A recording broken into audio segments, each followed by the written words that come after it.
what we can control is dominating our role and trying to make Rams football better.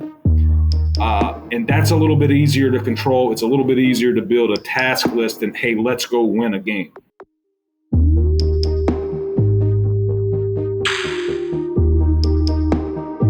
Here's my first question that I remain fascinated with, and I've probably asked like 10 people. So you, of all people, would be able to answer, though.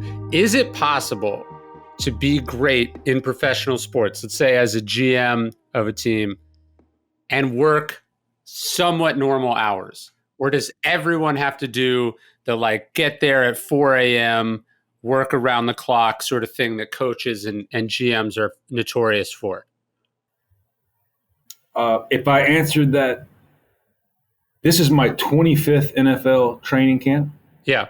So if I answered that 25 years ago, I would say it would be different. I would say, oh, you got to be there at 4, and maybe if everybody's getting there at 4, you got to be there at 3:45. Right. I do think 10 years now into being a GM, not just entry-level job in professional sports, because of the experience that you earn, and sometimes you earn it the hard way, we can definitely intentionally manage our schedules for intentional focused work and not have to be, right, let's call it working the grind, absurd hours that really right now, right, and we're bringing in sports science to professional sports, thanks to a lot of sports overseas, and sleep's important, and there's even some, I know there is even some professional sports team, probably college teams that are actually charting the decisions, let's call it, a coaching staff makes after 9 p.m. and in their let's call it journal analytics, it does, I've been told by a few people that I'd appreciate it, that, okay, our decisions after 9 p.m. are less than our decisions maybe before then. Yeah, because it seems like sports have been relatively late to the idea. Like I have a chapter about load management in the book that I'm working on right now. It's crazy to think that Popovich basically pioneers the concept of load management, not like in the 90s, but this was like 2015 or 2012. I forget what but mid 2010s. That's when you first get a coach going like, hey, if we manage the wear and tear that we put on a player, they can play for longer. Right. So as sports have come to the idea of load management for athletes, I'm curious, do you think about it also inside the front office as well? Like, how do you reduce the grind so people make better decisions? They're healthier, happier, less likely to burn out on the job? Definitely. And like I opened the first answer, 10 years into being a GM, a lot different than 10 years ago. But definitely in my role, want to do my part in engineering an ecosystem, right, where there can be an element of balance. And with that being said, enjoy the journey. So here's what's interesting, Ryan, though. I do think to be great in professional sports and maybe even great at something for a long period of time, there probably has to be an element of obsession where maybe you don't add hours to the day, but you might delete, let's call it, big rocks in your life, right? You might have less hobbies. You might, so now your big rocks may be down to 1 to 2 to 3, hopefully at least 2, right? Where it's family and your obsession. Yeah. And then maybe a couple to 3 more after that. But even after that, those top 2 are somehow dominating, right? You're basically our pie chart. Yeah, I think that's right. In Meditations, Marcus Aurelius talks about how people who love what they do wear themselves down doing it. So like, you have to love what you do. Like I love writing. Clearly you love football. I'm always interested, whether it's Wall Street or sports, movies, where people work these insane hours. I wonder I wonder how much of that is actually the obsession and the love. How much of it is the fact that other people are doing it? You know what I mean? I feel like it's like if all the GMs suddenly said, these are the hours, if the on-field product would be visibly different to the fan. I actually don't think, but I think you're onto something, right? When you first get in it, it could be the element, right, of just social pressure. Yeah. Hey, if this successful GM is doing, I got to do it his way. And if I don't, and then I'm not as successful, and then somebody finds out, then it's going to, right, boil down, well, he's working 2 more hours a day than you. And I think we all would probably add those 2 hours more into the workday if there was a study that proved the amount of hours actually led to, right, successful results all the time. But I think when you really drill down and reverse engineer it, it's not necessarily the hours, it's probably the quality of the hours. Well, there's the law of diminishing returns, right? You get to a certain point where just because you're putting more hours in doesn't mean you're getting more results back out. Yeah, our analytics is showing that. And I think 10 years in, and even getting to age 50, it is interesting. I think of the absurd hours sometimes I could do when I was 29. And it might be you just wake up at 3:40 a.m. and you're wide awake and you go right to the office and you leave at 11. But you didn't seem to get tired, and you certainly couldn't feel like, wait a minute, my brain it is foggy right now. But at my age now, I can tell when I've gotten less than 7 hours of sleep. I wake up and I'm not firing on all cylinders, right? And I can definitely tell as it gets later in the night, like, okay, I must turn off this, and from this point forward, only do something recreational or relaxing, because I'm not productive, I'm not innovative, I'm not thinking as clearly, I'm not solving any problem or creating anything worthwhile. And it can kind of create a wicked feedback loop, right? You're working extra hard, you're working these hours. As you said, your decision-making ability goes down. So then you make bad decisions or less than ideal situations that you then have to spend the next day unfucking or resolving because you lost your temper at somebody, or you sent some email you shouldn't have, or you started messing with something that you should have left alone. And then now you can't sleep because you have to be at the office solving some problem that actually you created. Excellent wisdom. And it's interesting that my mind wandered to too. And in life, right, we're not going to come up with a game plan that we can execute daily. So I'm sure if you're starting a new business per se, and maybe you're obsessed with that business, but because you're starting something new, you're actually engineering the structure that's going to carry, right, the work, your business, workplace, whatever it is, forward. I think if any wisdom I would give then, it would be, okay, like you said, maybe this 4-day stretch when we open the doors, we're going to really be working way too long, but there's going to be an element of adrenaline there that probably carries you through. Sure. But certainly probably chunk on the other side of those 4 hours is, okay, I really truly need to get away for the weekend and recovery, relax, come back fresh, recover. And there's probably even wisdom there where if you're starting a new business, in that same analogy, you getting away as maybe the founder and leaving it to next in charge, it would be a very nice learning opportunity early in the down when probably one hiccup isn't going to bring or close the doors. Epictetus said that philosophy wasn't this dry, abstract thing. It was a thing, he said, you should be talking about, writing down, reading about, exploring with other people all the time. He said, constantly have it at hand. That's how I think about philosophy. And it's weird. For the last 5 years, every single day, I've been writing this free email about Stoic philosophy. it's been not just cool to meet all these fellow practitioners of Stoic philosophy, but in writing about it, talking about it, reading it for our podcast, I have got to internalize these ideas in a way that I never would have been able to under any other circumstances. That's the idea. Philosophy is something we're supposed to engage in, not keep in these dusty old books or read once and be done with. It's a constant process. And I think that's why the email has worked so well for the people reading about it and sharing it and talking about it, all of that as well. So I'd love to have you join us on this email. You can sign up at dailystoic.com/daily email. It's totally free, no spam. You can unsubscribe whenever you want. I've basically given away a book for free every single year for 5 years, and I'm going to keep on doing it until I drop dead. Check it out, dailystoic.com/daily email.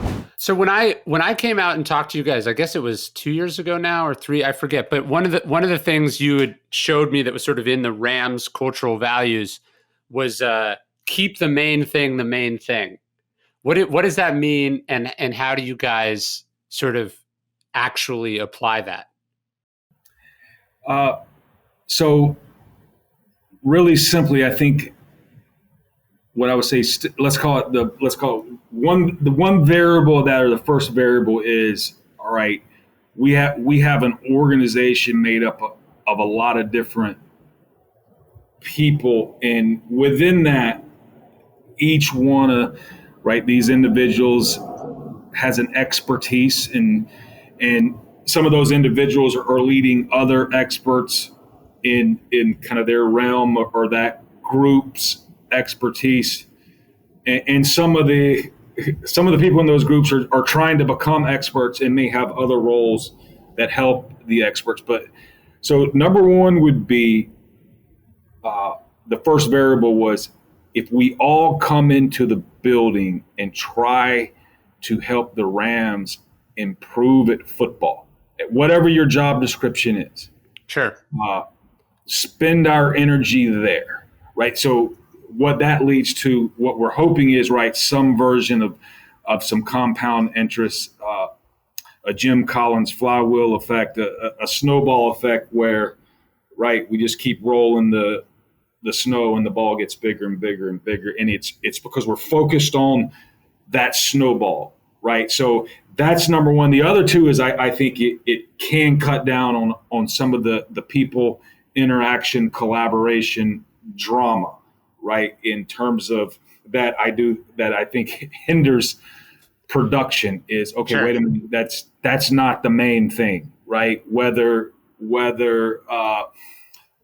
one person likes this color and the other person likes that color. One person voted for this politician, the other. That's okay. That's not the main thing here. Let's get back to making Rams football better. So that's probably and I can go this, and you're gonna ask another question. In the entertainment business, because our product is really we're creating it for the public.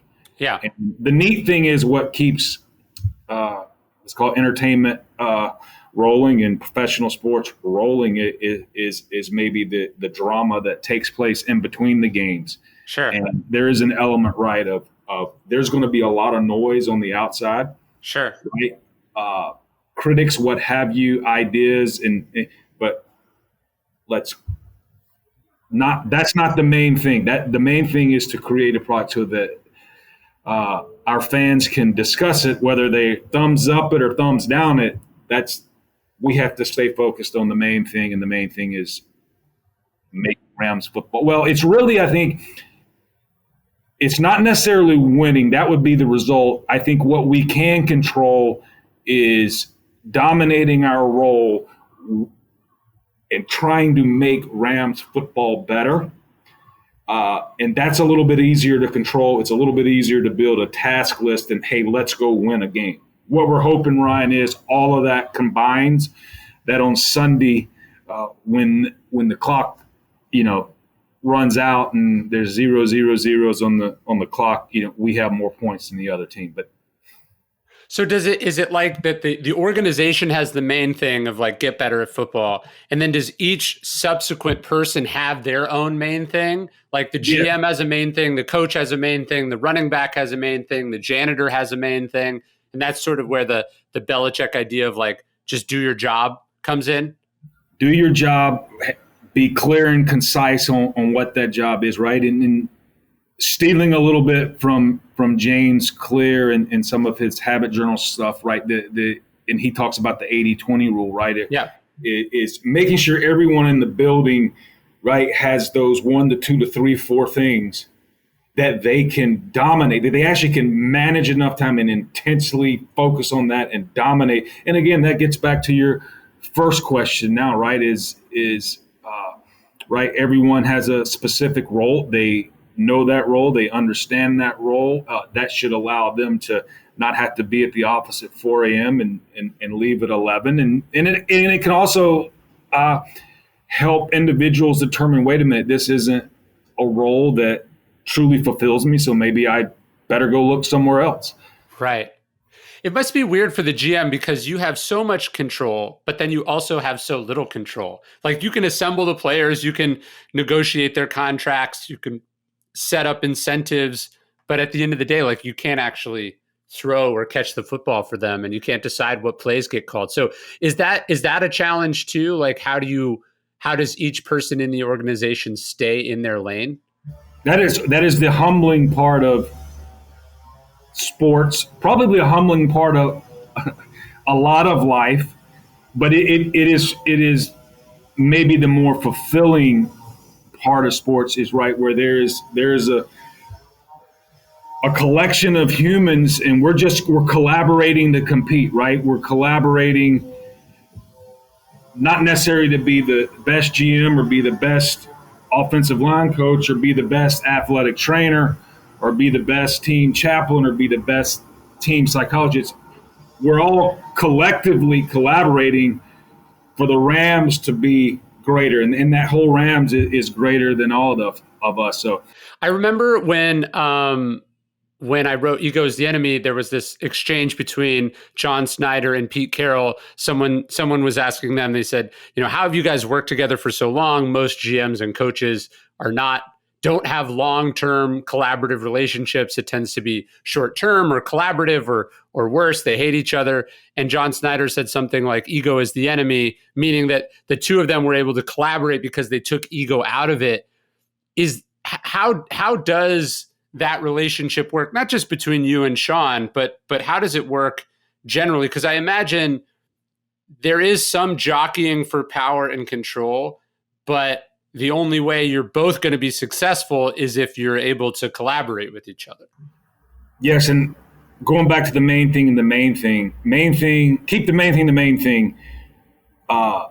If your main thing as a general manager or head coach is to, right, gain more power or control within your organization, that doesn't necessarily help you on Sundays. Now, maybe the reason one of the two is trying because they actually think that, but the energy spent trying to gain that extra power or control probably somewhere along the way dilutes what they're really experts at. And then going back to that, right, both a general manager, head coach, and anyone in this building, right, we probably have different superpowers, different expertises, and there's an element, right, where you definitely have to respect and then trust that the other can do, and be useful and dominate their responsibility.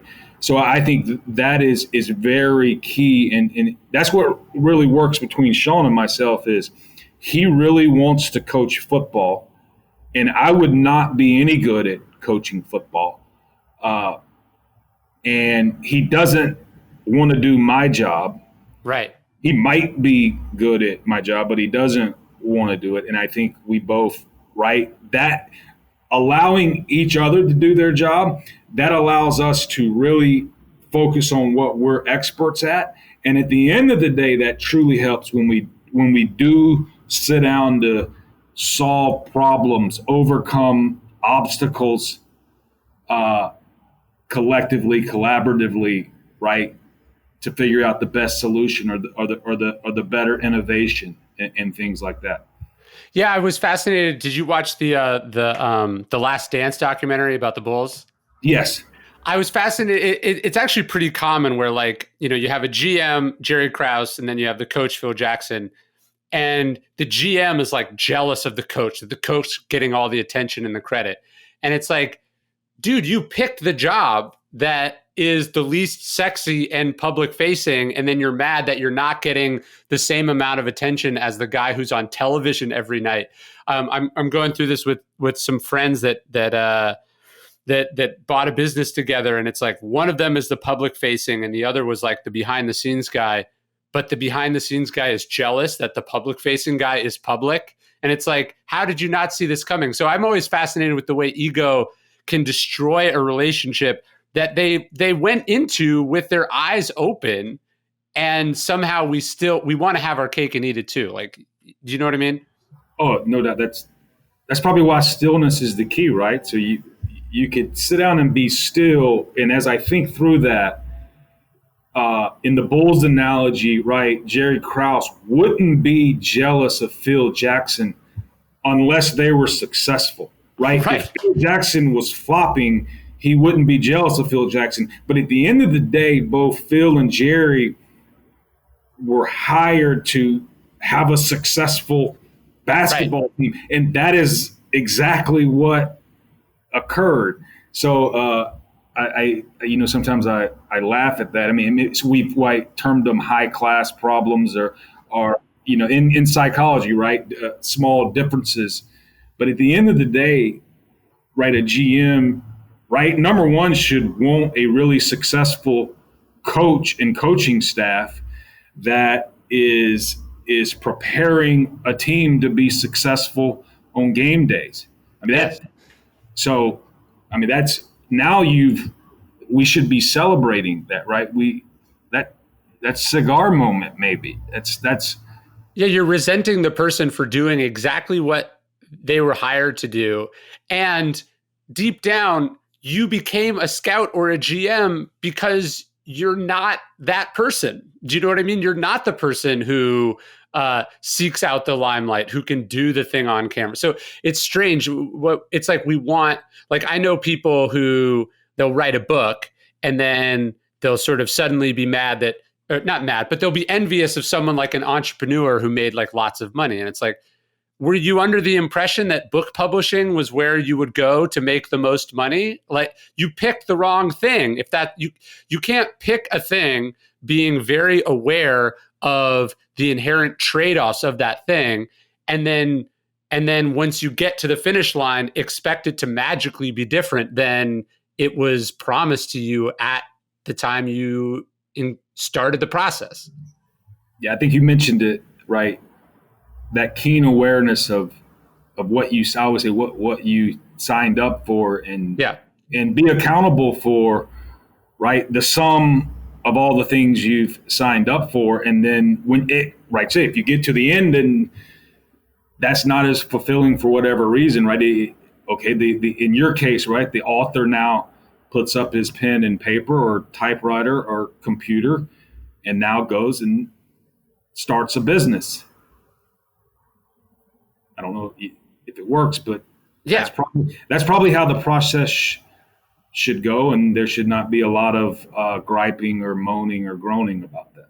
Well, it's like when we're jealous of someone, it's very rarely that we're like, oh, I would trade places with them. We want everything that we have, and we want what they have. Like Jerry Krause wasn't like, no, I'd like to be the head coach and I want someone else to be the GM. It's that, to go to your point about doing your job, it's like we want to do our job and then we want other people to do their job, but we also want credit for the way that they did their job.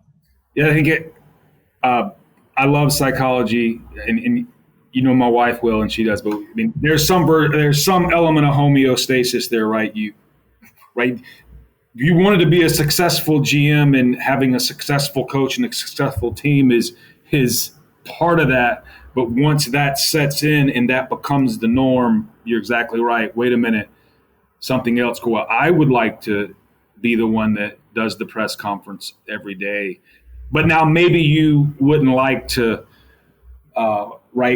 design the plan every week to beat the other opponent, but you would love to be the face. And again, it gets back into that why we simply design, the main thing. Because a lot of times, right, why does a simple slogan like that, how does it have complexity, and how is it useful to a dynamic, complex organization? And it can be in those moments when you're struggling that way as an individual, or two people are in the bit, or what have you. We can always go back to, okay, is this the main thing? No. What is the main thing? Those type slogans, if you live them and use them intentionally in stiller moments, right, can let's call it recalibrate all of us to what we signed up for, as you said. That's what I love about sports. It's been fascinating to get to see it up close, is that all these cliches that you see on the outside, though, like focus on what you control, keep the main thing, you realize that those were invented in sports to solve like very real and very common problems. Like I remember when I spoke at the Browns a couple years ago, I felt a little stupid. I was like, okay, I did a part of my talk was on focus on what you control. Part of my talk was on tuning out distractions. And I felt like this was very basic stuff. Like, is this really what I should be talking about? And then I remember that the Browns went out, they had a not good season. At the end of it, starting for last year, Baker Mayfield was like, someone asked Baker Mayfield, like, what are you going to do better this year? What do you think went wrong last year? And he was like, I really spent a lot of time distracted by things and not focusing on what was in my control. And you're like, oh yeah, that's right. That these cliches are there because the same problems, the same human tendencies just sort of pop up over and over again. And you're sort of boiling things down to their essence. So they're very simple, as you said, but there's also a lot of complexity and applicability to them. Yes, and I think that the simplicity of it allows it to be on the tip of your tongue, maybe put it on the wall. And, and the key, like you said, it's very simple, like the majority of our wisdom is, right? And you've for whatever reason, right, found a passion in past wisdom that many generations have curated and boiled down to maybe a sentence or two. And sometimes it seems common sense, but it's not necessarily common practiced because life gets so fast. But I think when things are speeding and life gets fast and whatever, having that simple, guardrail to say stay between the lines or slow down, maybe just a simple speed bump. We have to now slow down and think about. Well, simple and easy aren't the same thing. Yeah, I would. Yes, I would. It's probably harder, correct, to probably write something really simple that lasts 3 to 4 generations or longer. Well, no, what I mean is like be where your feet are. Keep the main thing. Focus on what you control. That's very simple, but it's super hard. It's like the hardest thing to do, and I imagine it's extraordinarily hard when you are worried about a 300-pound man running at full speed, trying to hurt you, or when you're negotiating a $150 million contract, or when you have 60,000 fans screaming at you. Those ideas are very simple, but applying them is very difficult in the moment. Very much. I mean, because we're discussing sports too, a lot of strategy within the game of football is again designed to take simple rules of engagement, but create this illusion of complexity. Right, if it just to stay with football, American football, offenses do a lot of motions and things are going fast. But what it's designed to do is cause the defender's brain that actually has these very simple rules, right? Like so there's 5 eligibles that can catch a football. Right, and it can be wide receivers, tight ends, or running backs. But there's 5 of them. Sometimes there's 3 wide receivers in the game. Sometimes there's only 2. But each defender, a lot of their rules are based on, okay, I have the first wide receiver, or I have the first eligible. and then I have the second eligible, and I have the third, and it usually goes, let's just call it left to right. And there's these simple rules, but when one's motioning and now he's the 4, and routes are designed, it's all designed to take simple rules and create havoc and distraction and chaos, right, to that order. But the really good teams, the really good coaches, right, they're able to teach and keep these simple principles, right, simple during the chaos and lack of order that's going on during a game and obviously life. No, that's a good analogy for life, because it's sort of like, tell the truth, be a good person, do your best. These are like things we know, we say, and then life makes things really complicated. And now it's not quite clear what your best is, or should you tell the whole truth? But there might be consequences for telling the truth, right? But there's all these reasons where those simple rules, life is trying to sort of distract you from those simple rules. But if you just stick with what you know, if you stick with what you believe, General Mattis says, know your flat ass rules and stick to them. If you just do that, you'll be fine. But the problem is almost when we overthink it, when we allow ourselves to be sort of knocked off the job we've been assigned, that's where we get into trouble. Yeah, I mean, going to General Mattis and circling back to what I just chatted about, really good coaches will talk about your panic rules, right? When there's chaos and your brain is panicking, okay, just go to your flat ass out rules. If a lot just happened, but slow down, go to you got number 3. You got the third eligible. There he is. 1, 2, 3. Maybe it all changed before, but it's simple math. Go to your flat ass panic rules. Stay with 3. It'll probably work out. But a lot of times, as you said, during the chaos and lack of order, you may even forget that you had 3, and now who is 3, and why is that 3, and can I even count the 3? Well, I like the idea of panic rules. Do you have those as a GM? Like, I've got to imagine, like, you're thinking, hey, we're going to draft this person, or we're going to make this trade, or we're going to renegotiate this contract.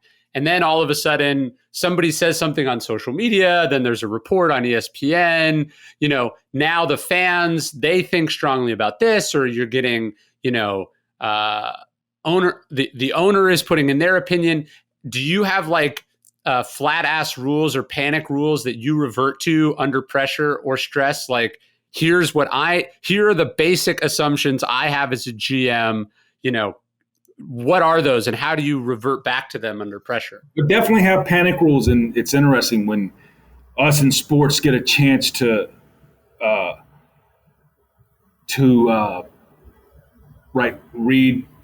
read books by people like yourselves. Those we add to those panic rules, because some of those simple rules, and the wisdom that you articulate and the examples behind them can go to the list. So there is definitely, and probably at the end of the day, somewhere along the way, keep the main thing is a panic rule.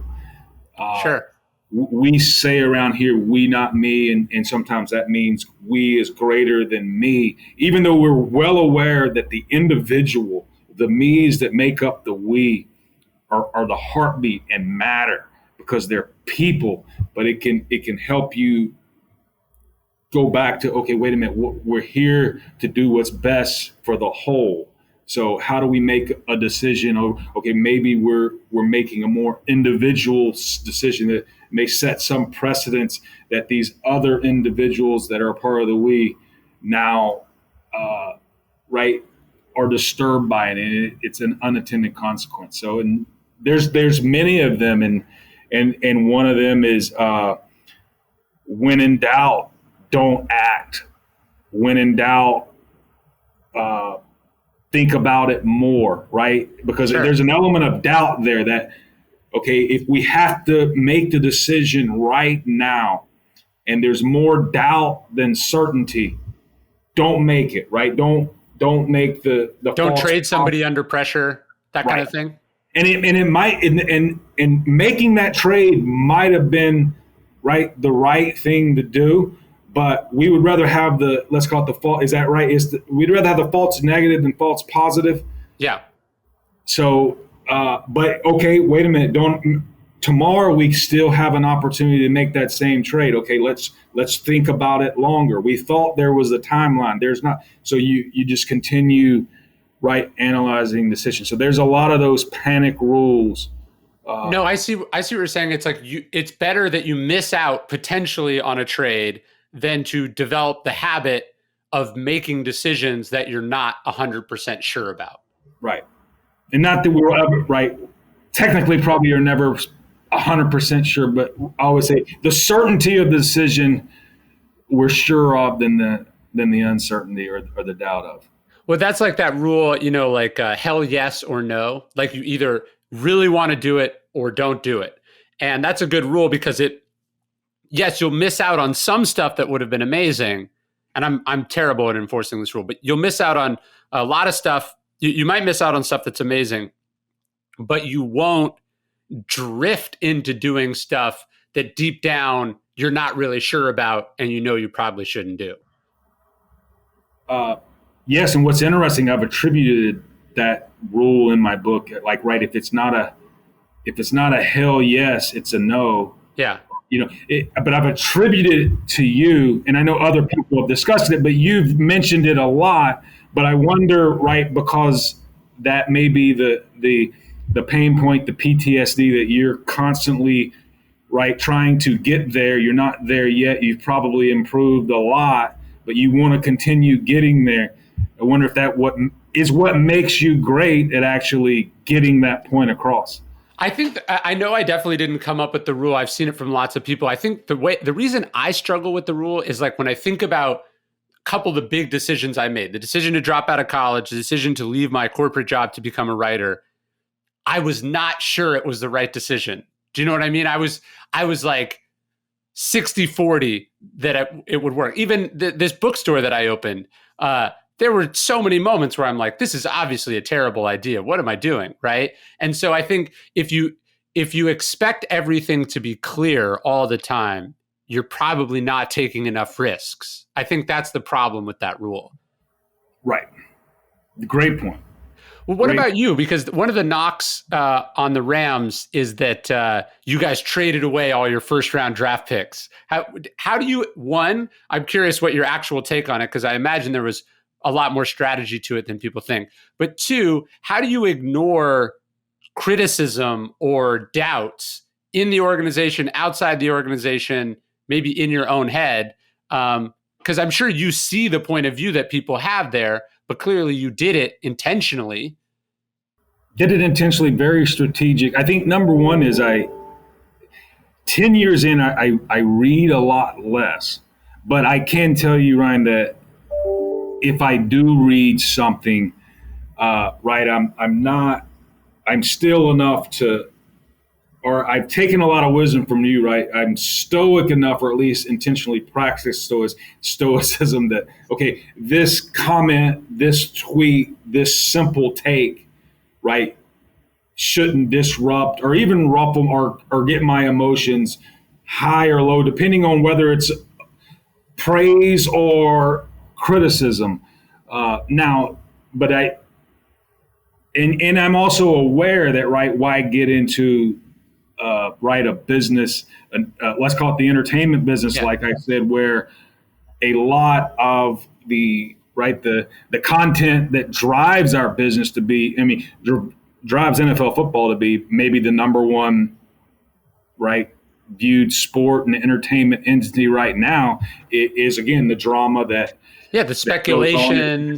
Don't get into this business if and you're also aware that, right, good television is probably debate. Someone has to take the side that the Rams are doing, cool things or not, right? And somebody has to take the side that they're not, and they got to banter about it, and it's fun, and it's like, so you got to be aware of that, like you said, and that is just noise. That's part of it, and that's actually a good thing for the business. But what it shouldn't do, right, is derail you, like all of a sudden what someone says is now getting you to, if it does get you to doubt what you're doing, you probably, the process was a little bit flawed, and you can learn from it. But here's simply put too, we've given up our first round draft pick. I say this strategically. There's many ways to use draft capital. It doesn't necessarily have to be using it on a draft pick. If you're picking 15th in the draft, you don't have to use it on the 15th player. You can move it. You can move back and use it on the 22nd player and add more picks. So strategically, we've given up a lot of first round picks, but over the last 3 to 4 years, we're not number one, but we're probably top 5 in actually number of draft picks made over that 3 to 4 years, right? So we're doing other things strategically, intentionally, to collect more draft capital so that we can add more young players, but we're determining to use that really valued resource on some known commodities, known players, and it's only because we're aware of the window we're in. If we were building something, it would probably not suit us to go out and get a veteran in his prime to come maybe help us get to 6-10, to 7-9, to 8-8, to 9-7. I'll say, right. So what I do know is though that's a very simple take, and it gathers attention, and it should be discussed. It's something fun to discuss. We're doing things differently than maybe others or than that's ever been done in the past, just as many other teams are doing. But there's definitely probably more boring, nuanced that doesn't make the headlines or doesn't make Twitter or TikTok that's behind it all. Well, and I would imagine the fact that it is controversial is at least some evidence that it's cutting edge or counter programming. If you were doing what every other team was doing, that's probably because it's safe and conventional. The fact that some people don't see the merit in it is at least a possible sign that you might be getting value that other people are not getting. Right. And another simple rule, panic rule, maybe, right, is, and we say it a lot of times, is, hey, let's wake up sprinting and don't be scared. And waking up sprinting doesn't necessarily mean waking up early and sprinting till 11. But the sprinting part comes up. Hey, when we wake up, know that we're in a league with 32 teams. We're either on top or chasing. And at the end of the day, right, we're going to have to get an edge. We can't do, like you said, what everybody else is doing, because people can watch the film or people can copy what everybody's doing. So there has to be this element that all of us take that we bet on to give us an edge, but maybe unproven. Yeah, remember Peter Thiel, who we met at that thing in Malibu together. His line, which I think about a lot, he says, "Competition is for losers." So obviously, sports is competition, but his point is, if you're all competing for who gets the number one draft pick, then somebody loses that competition, right? But if you are trying to go after the things that nobody else is thinking about or that nobody else wants, you're going to win because you have a monopoly. You're the only one scrounging through the trash pile looking for the stuff that everyone else has written off. Exactly right. And he nailed it. And right, I don't think any of us would get in professional sports, right, if this was real business, real life, you wouldn't suggest your investor get into something where there's only, there's 32 chasing one thing, and every year, right, every year one company makes it and 31 goes out of business per se. Peter would go, okay, I'm not investing. That's bad business. Yes, and obviously he hasn't done that to be where he is. So, but you're asking how we can use that rule, not necessarily for like what type of business you're going to start or problem you're going to try to solve, right? But to also use that rule within the processes that we can control. I I'm writing that one down when we leave. Well, I was talking to an NBA coach day before yesterday. We were talking about how basketball is now, a 3-point game, and that everyone is focusing on these sort of super teams, right? And that's where it's been.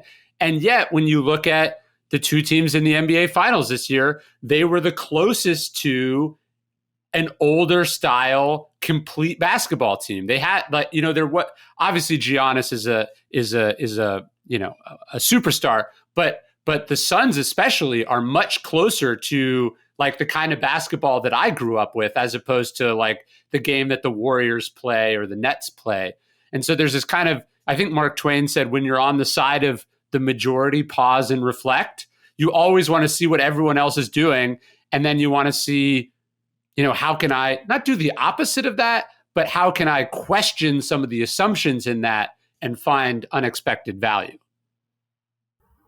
Beautifully said. I mean, and right, that could go on forever, right? If every team's looking for really good 3-point shooters, and then there's only so many on them, and everyone collects them, you may want that, you may have that vision, it works, but can you actually acquire that, and then to say, wait a minute, there's another way, right, to be successful in basketball. And I think about that in our game of football. So many years ago, let's take college football, the spread offense where, right, there's a quarterback in the shotgun and there's 5 wide receivers. I mean, the eligibles are split out. Maybe there's 4 split out and there's 1 running back. But this whole spread game, teams that actually started that, right, were maybe high school teams that were outmanned, right? They were in a school district where mom and dad didn't produce the athletes that the other school districts did. So they spread everything out to be different, to, wait a minute, we got to play this team and we've never seen this before and we're bigger and stronger and they're faster. And then everybody has gone to that. So what's interesting in college football in the Pac-12, I think is Stanford, who, because of Stanford's, right, because it's very, very, very, very, very hard to get into Stanford, right? Their recruiting base is a lot. The pool is a lot smaller than most teams, but what they ended up doing, right? Everybody's spread out, and when you spread out, you want to be faster, quicker. That means you have smaller players, right? There's only so many people who are large who are also fast and quick. So they went the totally opposite because their recruiting base was, right, smaller to begin with based on the academic, but they went large, big, and strong, and then they went old school football, no spread, and just run right at you. So, and they've been very successful and competitive because, hey, we're playing these smaller teams that are built to stop, right, the spread. It's just like in basketball, built to stop 3-pointers, but all of a sudden there's this big center who's the strongest player in the NBA, and I remember reading, I'm like, wow, okay, I get his game where he has, they called it as more, the last time we've seen someone score as many points off of layups, and layups not, your layup line in basketball, but basically probably taking a step to the basket and banking it, was Shaquille O'Neal. So they were able to, yes, Giannis. So, right, everybody's built for speed and quickness, but wait a minute, how do we get in front of that locomotive? Yeah, it's have you S.C. Gwynn, who wrote Empire of the Summer Moon, one of the greatest nonfiction books I think of all time. I've had him on the podcast. But did you read his book, The Perfect Pass? I did not. So he wrote this book, and I never thought about it, but like it basically talks about the invention of the passing game in football, that like somebody invented that. Like, obviously you've always been able to throw the football, but for like the first 50 years of the game of football, it was basically entirely a running game with the occasional throw.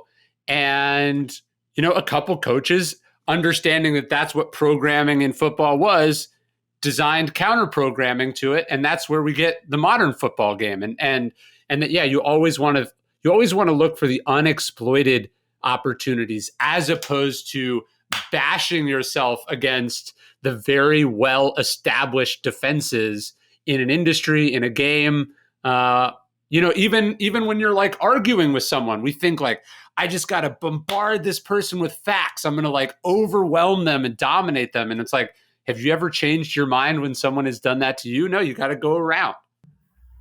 And as we know, this is why these fast and simple rules, when we slow down and we're still, can be very effective.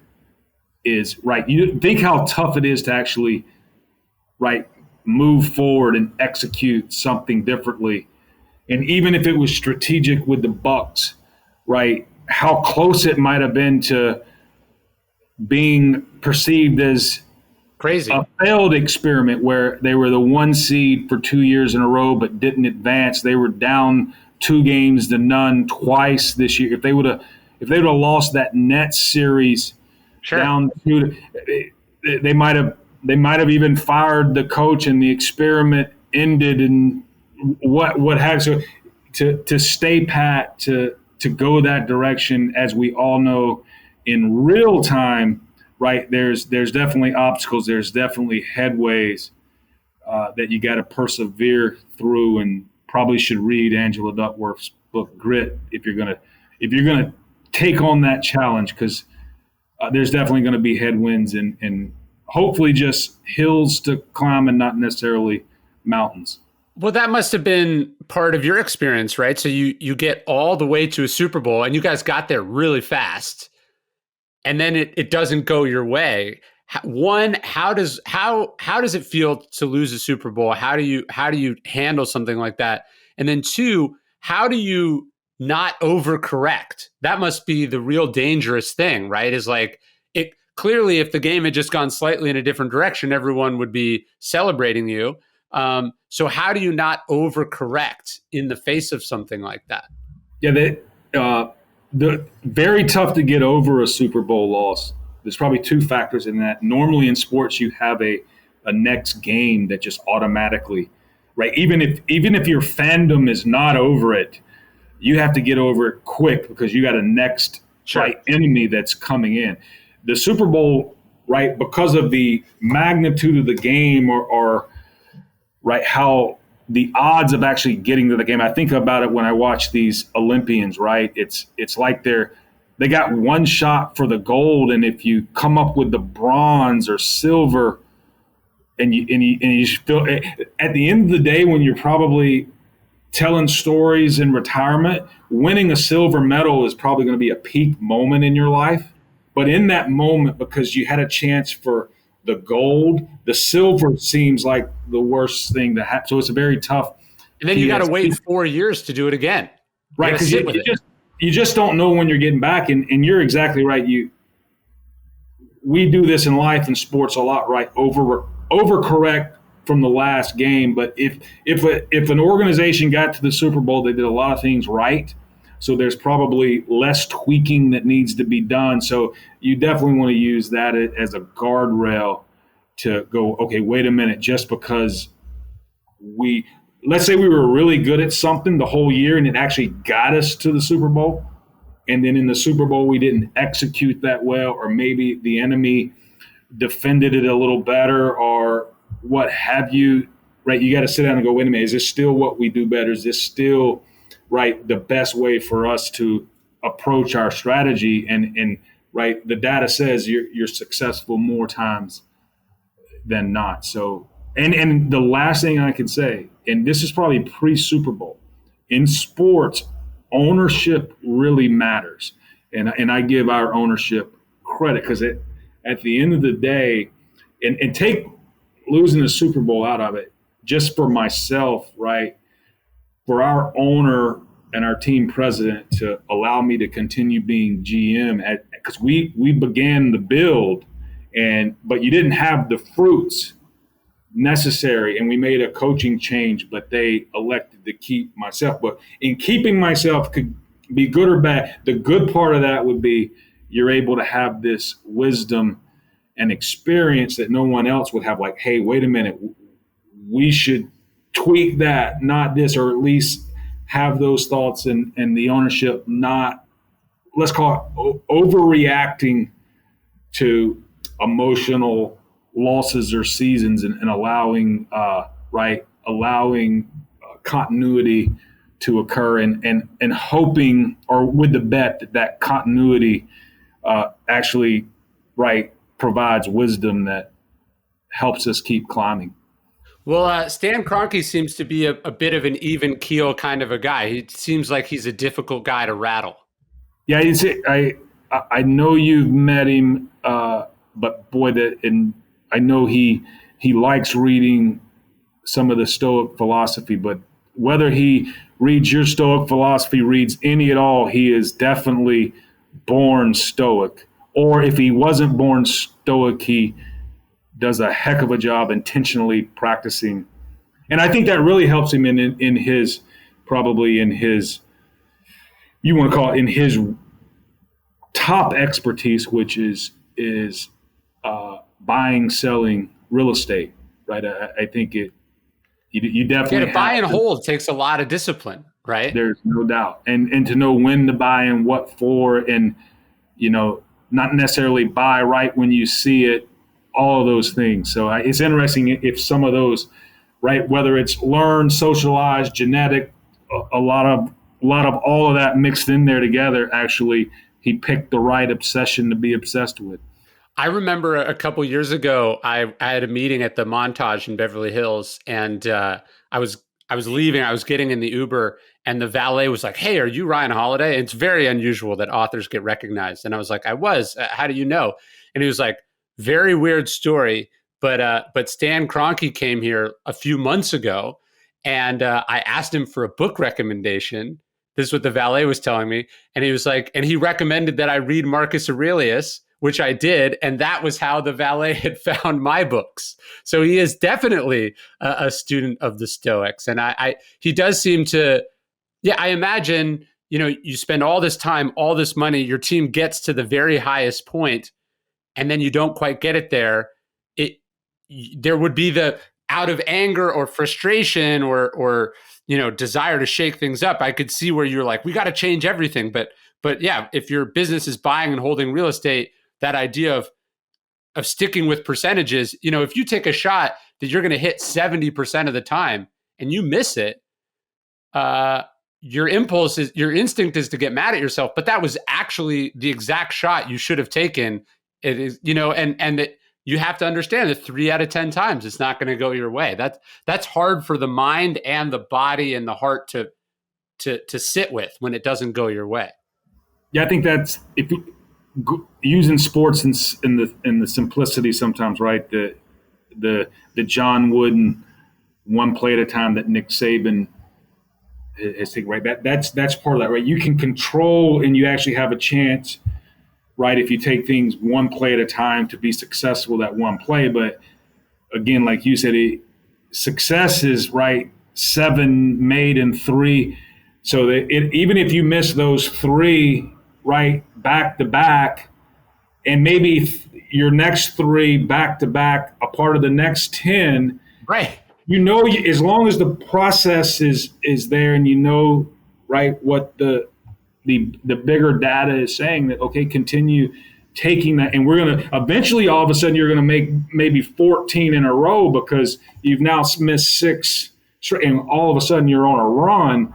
And I think the math can tell you that. I think really good coaches can present that to their players in a very emotional state to go, okay, we've missed 6 straight, but we're about to hit 14. The math says it, and we're going to go on a run, and their lead's going to dissipate, and it's going to get back to normal, and then we got to go do what we got to do. But the really, really, really good coaches can take, right, that complexity, boil it down into something simple and actually believable in a moment when there's a lot of doubt, right, in the room.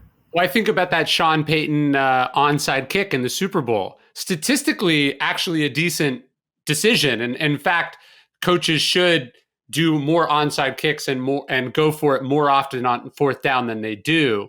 But when you have 70 million people watching, taking a thing that is going to work out in your favor 6 out of 10 times or 4 out of 10 times, that takes some stones. You know what I mean? You have to be willing to sit with, if that doesn't work, people are going to call you a lot of names. Oh, you're in those type moments, right, when the outcome, the magnitude of the outcome is it weighs more than normal, right? And that's what makes sports. And it that made me think, going back to, right, 7 out of 10, they were playing Peyton Manning, and I have not done the analytics at all, but I do know Peyton Manning is one of the best quarterbacks in football.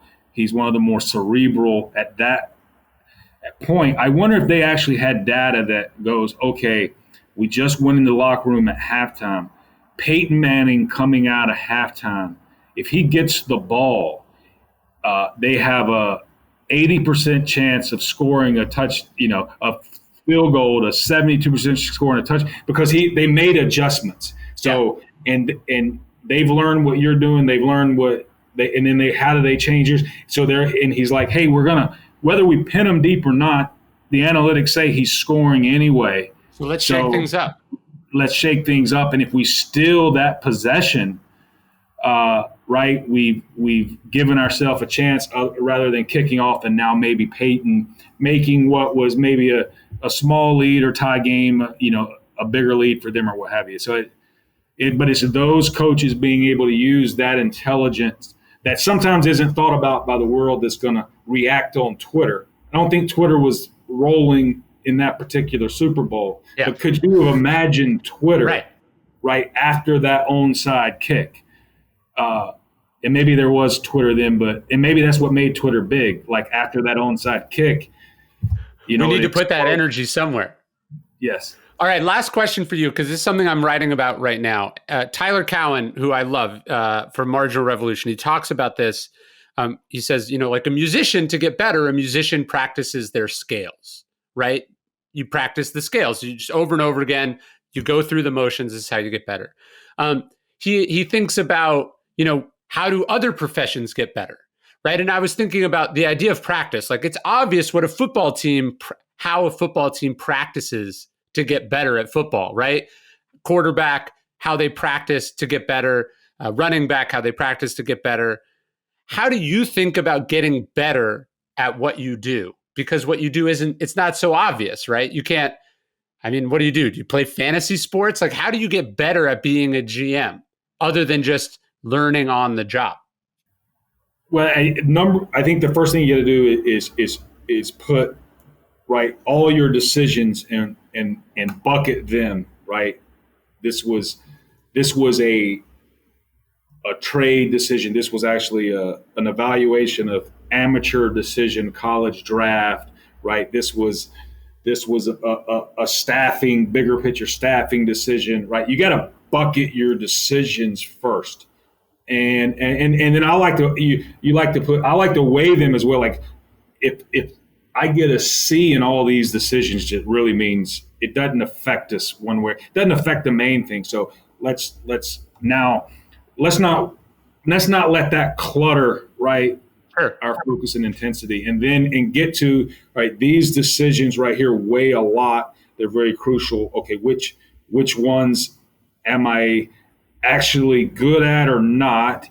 And if I'm not good, can I actually get good at them? And if the answer is no, well, let's consult that. Let's hire somebody who is good at that. And now I can really focus on, and I've narrowed it down on to the things similar to the musician, right? I've narrowed it down on, let's call it playing the piano, right? Okay, I know what I can actually get better at. I'm not now going to practice piano and drums and saxophone. Sure. Right? Maybe I'll pick two of those. And as a GM, you got to be a little bit broader. But again, if I'm not good at the saxophone, we're going to hire a saxophone player. I'm going to focus on drums and piano. And then at that point, really, all you can do is there's an element of somehow, right, assessing, right, the results and determining, and you get into it, and a lot of times it's meeting with smarter people. Sometimes a result doesn't mean you had a bad process. It was just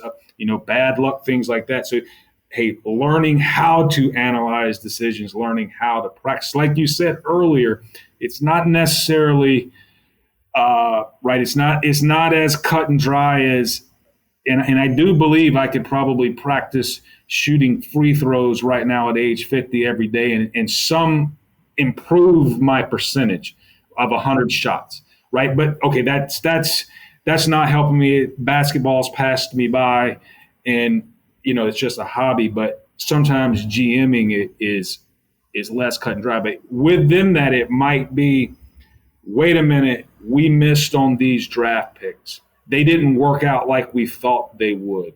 Okay, now let's try to bucket the why. And it might be, holy cow, we're missing on maybe doing some type of intangible assessment, right? Or maybe we're valuing a certain physical trait more than it should. And so there's a flaw in your data or your assumptions, and you want to analyze that. But again, I think you gotta build these buckets and really narrow it down, because that musician that's a drummer, right? Even he doesn't go out and say, I'm going to practice the entire song when he practice or she practices, right? He or she's going to practice some, right, specific something that it takes to play drums. It's not going to be, okay, I'm going to just practice the entire song. It might be this particular note at this particular transition I struggle with no matter the song, and I'm really going to work on it, things like that. So I think we have to do that, and stillness is the key. I remember I was reading about Pete Carroll. He was saying one year he made the coaches watch film of themselves on the sideline. Like they had to break down film of their coaching, and how deeply uncomfortable that was for everyone, because they were so used to dissecting every tiny movement or mistake of the players. And then all of a sudden that scrutiny was applied to themselves. And it was very unpleasant and surprising. But that's kind of what we have to do is you have to put yourself up for review if you want to get better. Yeah, it's interesting. Because I know what I'm really accountable for as a GM, like I really want to self-assess. I really want good critics, constructive critics, because it's accountable and means something. But it's interesting, similar to it just made me think on the coaching part, which is a brilliant idea. But like I hate listening to myself. So I would never listen to this podcast. So I don't know whether I'm good or bad, but it would just. But my wife always tells me, okay, if you wanted to get better at being a better podcast guest, you need to listen to yourself, no matter how, and I would hear myself mumbling or rambling and going, holy cow, I've talked too long and Ryan's giving me every bit of body language to shut up. This is a podcast. I don't want anybody to cut this off, right? And I still didn't listen to your body. But when I saw it at my hitting replay, I would go, ooh, it would make me feel so that would probably become a better podcast guest. No, I'm the same way. Actually, like when I spoke at the NFL owners meeting where you were there, that's pressure. No, I asked them for the recording of it, and I was like, I'm going to watch this and see what I could do better. And of course, I couldn't. It's too uncomfortable. But I do find you can go you can just ask people who you trust. You can be like, look, what is. I always try to go give me some feedback, but no positive feedback. Tell me what's not working. When I give someone a draft of my book for notes, I say, what's the worst part of this? What do you hate? What do I need to get rid of? I try to get that feedback by asking for hard advice. I can't imagine if I were charged to do a TED Talk. I would probably spend 2 years. I would probably go back to waking up at 4 a.m. and going to bed at 11 a.m. just to practice on. But I'm not sure that would make you better. I think then you'd be all exhausted and burnt out and you'd be in your own head about it. So that shows you how hard it is to live the simple panic rules. Exactly. We revert back to what we knew, but what we knew wasn't necessarily wise. Last question. What are you reading? You're a big reader. Are you reading anything good you'd recommend? I remember when I visited you at training camp, you had a big stack of the books you were reading.